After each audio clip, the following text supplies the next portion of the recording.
আমার ব্রেন পরিষ্কার হয়ে গেছে যে আল্লাহ কোরআনে বানু ইসরাইলদের আলোচনা এই জন্যই করেছে যে মুসলমানেরাও একদিন বানু ইসরাইল হয়ে যাবে। বাংলাদেশের হুজুরদেরকে দেখেন, আলেম ওলামাদেরকে দেখেন, কিভাবে একজন আরেকজনকে গালাগালি করতেছে, কিভাবে একজন আরেকজনের বিরুদ্ধে মারামারি করতেছে, কিভাবে একজন আরেকজনের বিরুদ্ধে লেখালেখি করতেছে। ন্যূনতম আত্মসম্মান, ন্যূনতম আত্মমর্যাদা থাকলে মানুষ যে ধরনের কথা বলে না, যে ধরনের আচরণ করে না, সেই ধরনের আচরণ সাধারণ মুসলমান তো দূরে থাক, আলেম ওলামারা করতেছে। ইসলামী দলে যান, ইসলামী সংগঠনে যান, কি আহলে হাদিস, কি সালাফি, কি নন আহলে হাদিস, কি হানাফি, ইসলামী দল সংগঠনে যান, গিয়ে দেখেন সালাত, সিয়াম, হজ, যাকাত আছে কি নাই?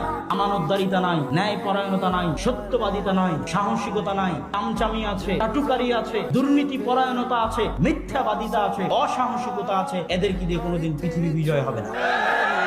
গোলাম ইবনে গোলাম, দাসের ছেলে দাস, এভাবে গোলামি করে পার হয়ে যাবে। এই চারিত্রিক বিকৃতি গোলামি থেকে আমাদের স্বাভাবিক চরিত্র এরকম ছিল না। গোলামি করতে করতে এই চরিত্র এসেছে। কেন? ব্রিটিশদের আজীবনের রুল ছিল ডিভাইড এন্ড রুলস, ভাগ কর আর শাসন কর।